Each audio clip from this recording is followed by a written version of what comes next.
For all those poor sods that are sitting the English Language Unit 1 on Wednesday morning, some people love it. They love an opportunity to write and they could write for days, and that's great. Then most people who are watching this video probably hate it with a passion. It's like you answer the question and you've still got 17 lines to fill, and you're like, now what? When that's a bit of a struggle, then it's good to have a strategy, especially if you're more logically, mathematically minded. Then English doesn't come easily. So if you approach it from a mathematical point of view, have a strategy, have an algorithm, then you'll be fine. English is probably one of the most predictable papers that is set at GCSE level, mainly because if you go and do a maths exam, you don't know what kind of questions you're going to be asked in what way, and loads of different orders. It could be anything, literally anything. Whereas English, it's always the same. Section A, I talked about before, and that's your writing a speech, writing an article all about, teen issues, and all those things. And I told you how to go about that so that you can fill the 3 pages. And trust me, fill the 3 pages. Do not write massive, do not leave big gaps in between your words so that you can fill those 3 pages that way. No, you cram in as many words as you possibly can. You might even end up writing with devices without even realizing it. So section B, the next part of it, you'll know if you're prepared for it. God love yous. Task 2, 3, 4 and 5. Task 2 and 4 are pretty much identical. They give you a short passage and you have to talk about how it engages the reader. For example, this is the most recent paper, the November 2024. Yeah. So it says here, explain how the writer has presented this in a way that engages his reader's interest. Seriously, it's always the same. Now, look to see what it is. Now, the first thing I'm looking at here is the info that they give us at the start.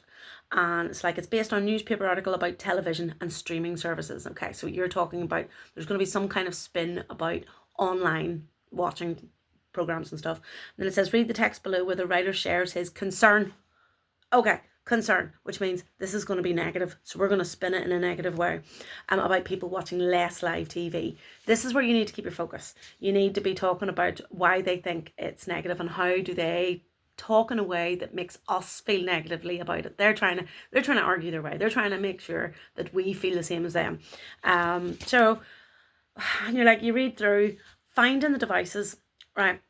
You don't have to find them all. Remember, you're only supposed to spend about 15 minutes on this. So you're going to have the time to pick out every single device. Instead, what I suggest people to do is pick out 5. Find 5 things. You might not even remember the names of the devices, but when you read it, it's like, okay, that's an interesting way of putting that. I don't know what it is, but it sounds interesting to me. And it makes me kind of like, oh, okay, I don't think I could write like that. Anything that seems clever in any kind of way, or interesting or funny or whatever, you underline it. I would label it as you go. If you know the name, if you know it's alliteration, or you know it's a metaphor, or if you know it's a list, a rule of 3, rhetorical question, they're very easy to spot. Then label it as you go and go as fast as you can. But 5 is all you need. You most likely will only have time to talk about 4 of those things in your writing. But if you have 5, you have a backup plan, because one of your ones you might find you can only really write 2 lines on it and go, struggle. What do I say now? I've already said it. And if you've got space left, at least if you have 5, you've got an extra, you've got a buffer basically. So find 5 things and make sure it's across the whole passage, not all cramped in. I mean, there's probably loads of devices maybe in the first bit and very little in the bottom, but I want you to mention something at every point in this. Now, I said this before about the other video I did, that this is not the perfect way of answering this. I am not aiming for perfect here. I am channeling this towards the people who just need a pass and are possibly struggling to pass this exam. So this is just something that you can work towards. As I say, it's not perfect. And most English teachers will probably say, no, don't do it that way, do it this way, do it this way. But if you can't do it that way, do it this way, because then you're more guaranteed a pass. That's all you want, right? So find your 5 devices, if you can, across the whole thing, and then start writing. But then again, how do you start writing? I always start with the same sentence, and I know it's not actually necessary to the overall answer. However, it gets you started. You need to get a little traction. You need to get movement going here. And I find this sentence that I do at the start of task 2, and also at the start of task 4, by the way, it just gets the ball rolling, and then I start writing, and then I don't stop. Well, so I look at this, read through, get my devices, and my very first sentence is, the writer of this article has used a variety of interesting devices to make this an engaging thing to read. Or, say they've used a variety of devices such as an ellipsis, a rhetorical question, and a list to make this, to express their concerns about watching less TV and watching more online. So again, if you kind of comment on the fact that that's what this is about, then that is a very good thing. So you're just going to say they've used a variety of devices, mention 3 that you have found. Always mention the 3 that you know the name of. Fingers crossed you got the right one, but try your best with that one. And then say how it's, it's like a comprehension. So once you get that, you've got your first sentence done, and that's going to take you down to probably about there. So at least you've got some done. And then the next couple of lines, this is where we look at our first one. For example, okay, it says here, streaming services rule like giants. Simile. Use like or as, you compare it to something else, and then you would say the writer, in the first paragraph, the writer uses a simile to give the image of how extreme this level of watching TV has become, and then you quote it. You'd say, streaming services rule like giants. Here the reader gets the impression that these giants are taking over control and we are useless to stop it or something. So it really doesn't matter. The most important thing is you're going to say what it is. You're going to say whether it's, the writer has used up, it's whatever. And then you would quote it. Always quote it, even something small from the quote. And then after say, how does that affect the reader? The reader gets the impression that the reader thinks that that's, or the reader gets a visual of that. The reader feels in agreement to this. They feel sympathy towards the writer and can understand more clearly how this has affected them. Make this up as you go along. Once you get that, you then go on to your next one. And you would say, as the article continues, the writer then uses and it makes my heart sink. That's it. So it's ... it's an ellipsis. So the ellipsis, and then it makes my heart sink. That's a metaphor because your heart is not literally sinking. So you would say the use of the metaphor, it makes my heart sink, feels a very dramatic response, and the writer is clearly concerned. This makes the reader feel equally as concerned as to the effect that watching less live TV has on us as a person. All the same stuff. So then you keep writing, keep mentioning, quoting, and saying the effect on the reader. And once you do that, you'll probably, by the time you're mentioning your fourth one, you're probably around there. And if you get to there, then what you could say is you can either mention a fifth one. I would mention as many devices as possible. So squeeze in a fifth one if you can. Or if you're really, really stuck, do a mini conclusion. Just say, throughout this piece, the writer has used interesting language techniques to draw in the attention of the reader so that they too can understand the negative aspect of watching too much TV online. They're definitely missing out on a live, just spew it out. It doesn't have to be perfect, just something like that. Just fill every line. So that's task 2. Now task 4 is exactly the same. Now in this one, of course, they've removed it due to copyright. Why do they keep doing that? Why just use something that can? Anyway, so with task 4, I would have done exactly the same thing. It says travel the world without worries. So this is obviously about travel. Explain how language has been used to promote the Travel Without Worries as a book for adventurous travellers. So they're talking about promoting travel for adventurers. So this is going to be positive. So again, the writer has used a variety of devices, such as blah, blah, and blah. It's a rule of 3 in itself. To promote the idea of travel among adventurous people that are similarly minded to themselves. And then you pick the first one and you start talking about that. Mention it, quote it, and then talk about the effect it has on the reader. Talk about the writer does this, the reader gets this, and whatever. You get like a sensation of excitement.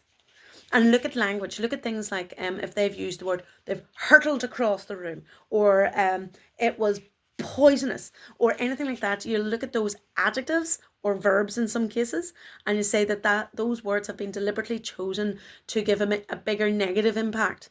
Or a more positive spin. Everything seems glowing. It's like a glorious day today. It's not just it's a nice day. So pick out those specific words and quote them. They've used those words throughout to push a positive spin.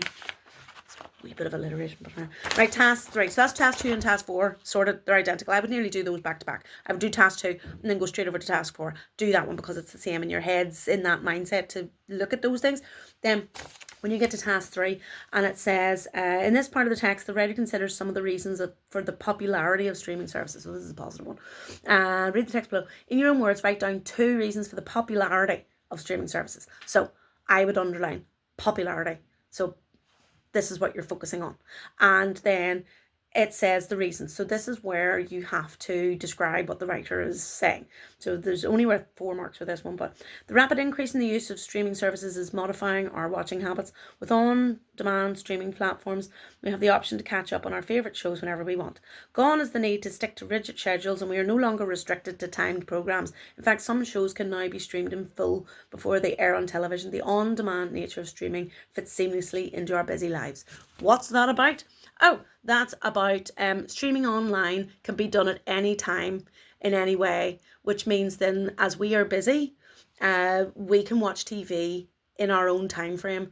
If we worked night shifts, then we could watch it during the daytime when we're awake, or similarly, we can watch it at home. So we do streaming online allows people. This is actually how I would answer. I'm waffle.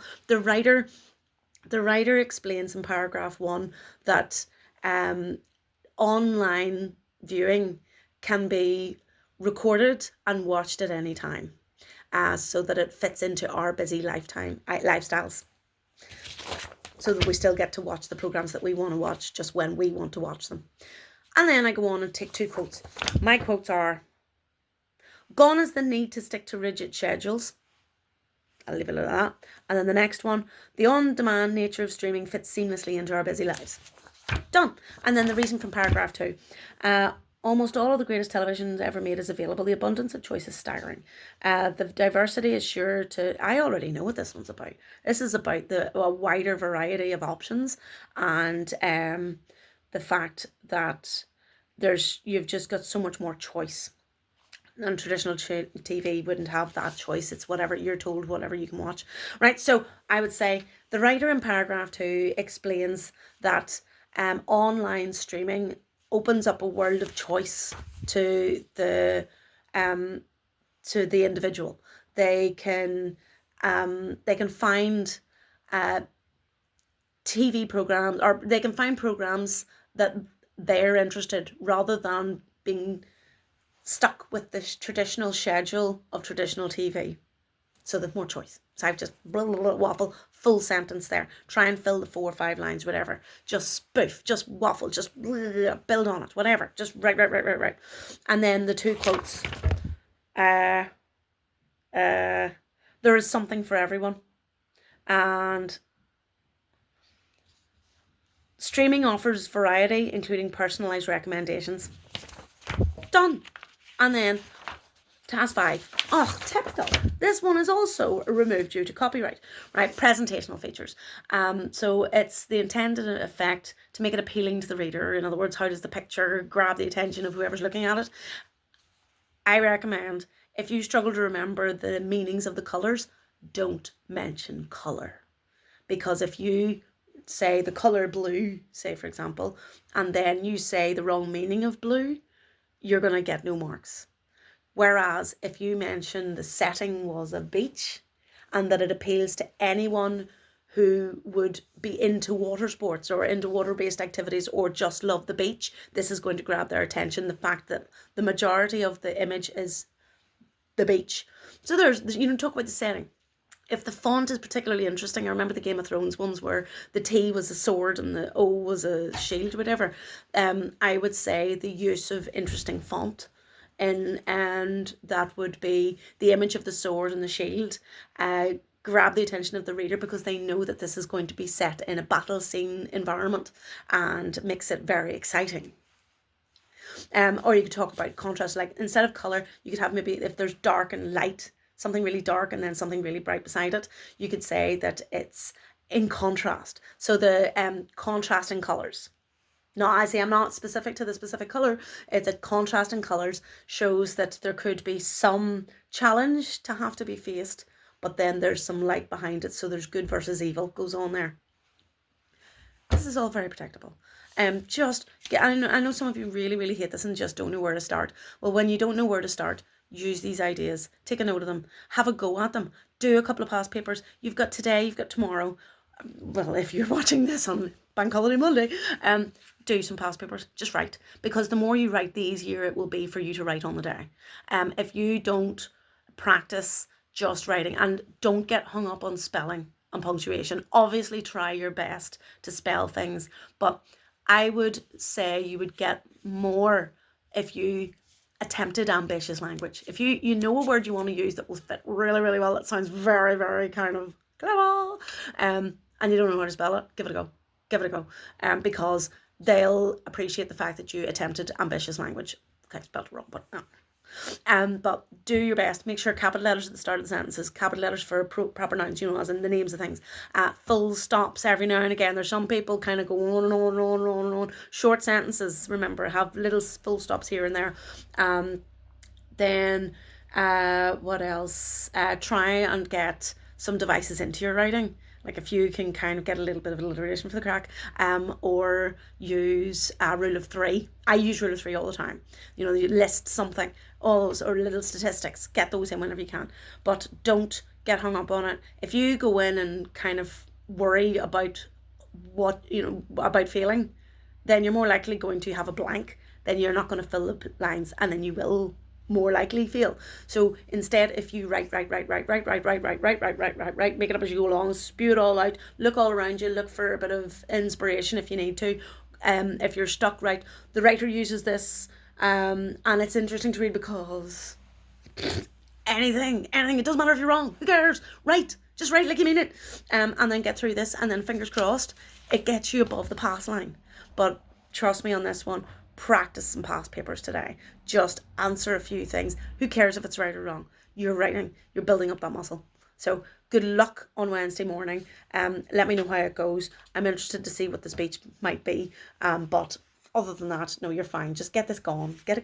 Just write. Good luck.